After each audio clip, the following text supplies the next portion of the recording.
Hello, all. Welcome back to Answer Writing Initiative at 9 p.m. I'm Guna Madhivanan from Offices IAS Academy. If you're watching this video series for the first time, then please watch my first video in this Answer Writing playlist to know how to participate in this program. It is open to all. The last video, I gave a question regarding internationalization of rupee. So let's have a discussion about the topic briefly. Then we will look into the answer for the question. I will read the question once again. The Reserve Bank of India has taken several steps towards internationalization of the Indian rupee. What do you understand by the internationalization of rupee and what are its potential benefits? Internationalization of Indian rupee. Friends, we all know today the dollar is dominating the global trade or investment transactions. Dollar was first printed in the year 1914. 1913, the Federal Reserve was first set up. In 1914, dollar was first printed. Right? Gradually, particularly post Second World War, the dollar started dominating the affairs. And after 1973, when the Gulf countries agreed to sell oil for dollars, that is called as petrodollar.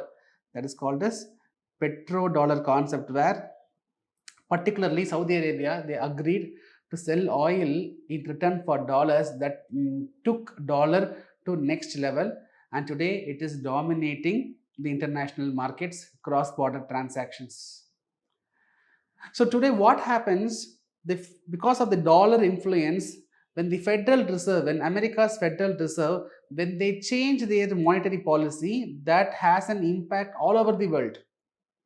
When the repo rate of America increases, then that affects the money supply which is coming into emerging economies. When Federal Reserve decreases the repo rate, that increases the capital inflow coming into the emerging economies. The performance of our economy many a times becomes at the mercy of the policies taken by the Federal Reserves. Adding to this, Federal Reserve or American government, because of the dollar domination, they are able to impose economic sanctions, and which causes a huge devastation in the other countries' economies.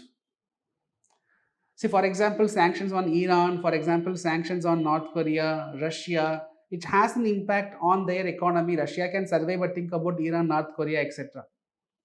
So many countries, they started thinking about de-dollarization. They are questioning about the hegemony of dollar. So in this backdrop, if we take India, we are taking a series of efforts. Number one, to protect the rupee against the impacts of dollars. That was our strategy for a long time, but off late now the strategy is getting changed. So what was our previous strategies? Dollar is dominating. How can we protect our economy? So what was the efforts taken by the government? See, why we are dependent on dollar? Because of oil imports. So we decided to reduce our oil imports by moving towards green energy, electric vehicles, ethanol blending program, so that our dependence on dollar will be coming down. And we are trying to boost our exports. Whether you like it or not, dollar is required for cross-border transactions. We can earn it through exports and we can earn it through investments. So we opened up our economy. We were promoting our exports to bring in more dollars to pile up our forex reserves. That was our strategy. But now we are trying to move further forward. So government and RBI is taking efforts. Why not to internationalize rupee? Internationalization of rupee is nothing but increased cross-border transaction using rupee. Current account, promoting current account, capital account based transactions through rupee. International investments through rupee. Like what dollar is doing, why not rupee? In what way rupee is less than dollars? We will promote it. So government is taking some aggressive efforts. This is internationalization of rupee. Right? So what are the potential? Lot of efforts. For example, government has come up with the concept of Vostro account to facilitate rupee based cross border transaction. Government has signed several rupee swap agreements, right? And an internal working group has been set up. The working group has come up with a lot of recommendations that motivated us to keep a question on internationalization of rupee. So the efforts are taken, but what are the potentials? Potential is what is asked. What are the potential benefits? When our Indian rupee becomes an internationalized currency, then number one, there will be smooth trade, right? See, if I want to import something, I need dollars. But when rupee has an international value, I can use rupee to buy oil. So the trade will become smoothened. Number two, I need not maintain my forex reserves, or I can reduce the dependence, the stress, the pressure on maintaining the forex reserve. What happened in 1991? Our forex reserve in 1991 was not sufficient to cover our imports for the 21st day. Only for 20 days we were having the forex reserve for imports. That led to liberalization of our economy. The new economic policy, liberalization of an economy in 1991 was not a matter of choice, rather, it is a matter of compulsion. Right. So, forex reserve maintenance, today we have $600 billion of forex reserve. We struggle to maintain the reserves. Not that much struggle. Today we are in a comfortable position, but still more conscious effort are being taken for protecting our forex reserve. So that is not required when India becomes an international currency. Right. So trade can be smoothened. Forex maintenance can be reduced. International currency volatility will not affect rupee. When rupee becomes an international currency, right, the international, let's say, Federal Reserve increases the repo, decreases the repo, that will affect the inflow and outflow of dollars into our economy, that will affect the rupee performance. That volatility will be avoided, right? See, our finance minister, in the interview, she was saying in the parliament that rupee is not weakening, dollar is strengthening. Yes, dollar is strengthening, but consequence in our rupee is getting affected.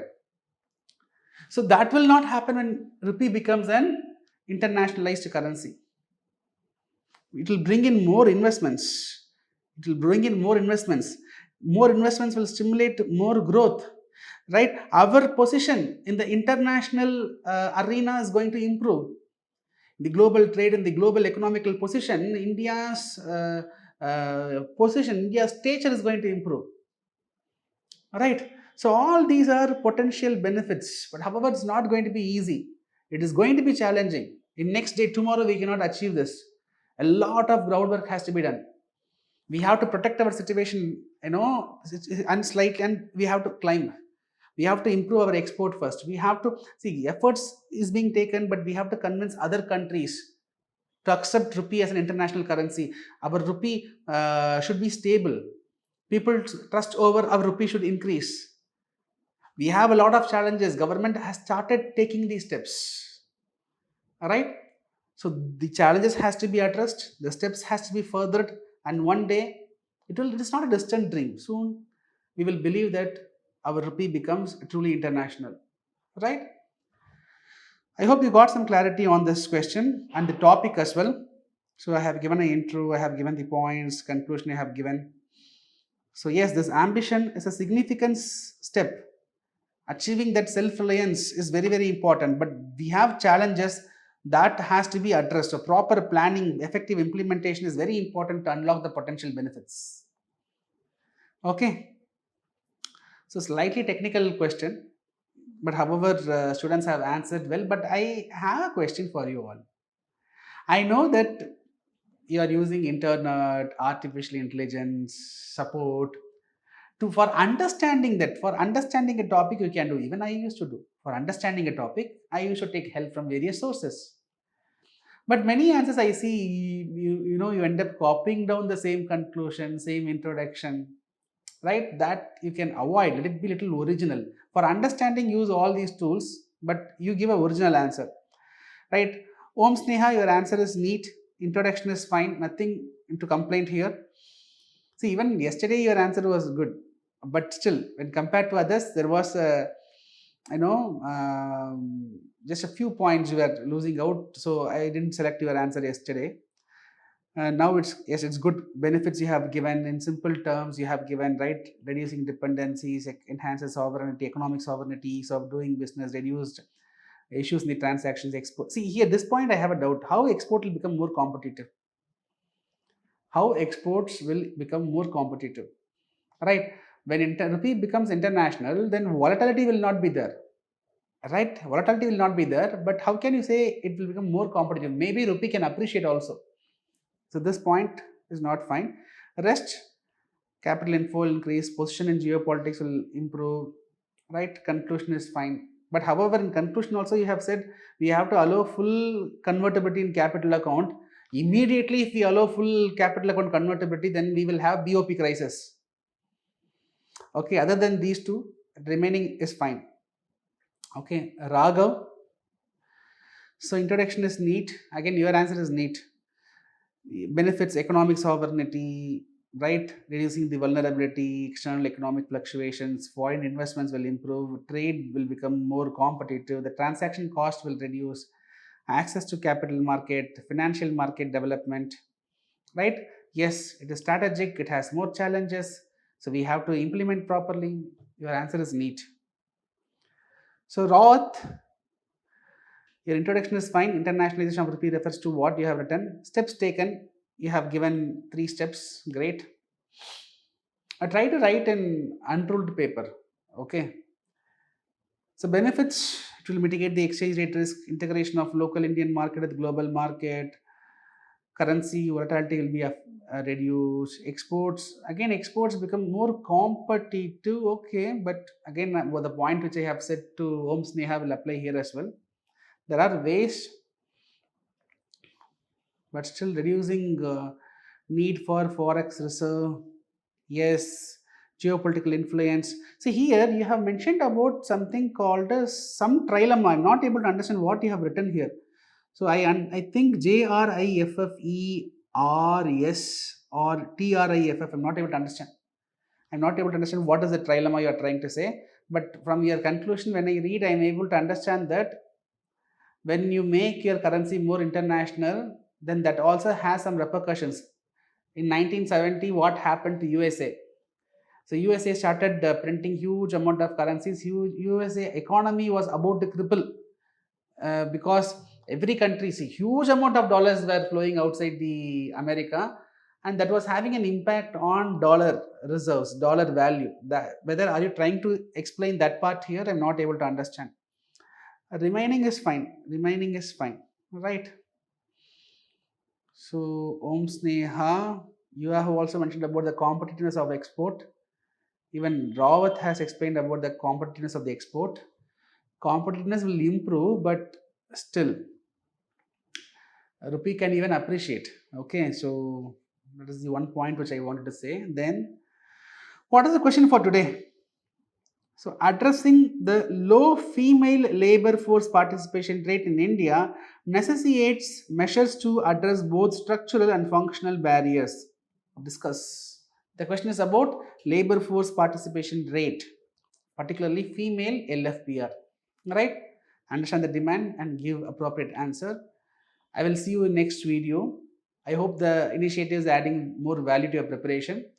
I will see you till then. Bye. Take care.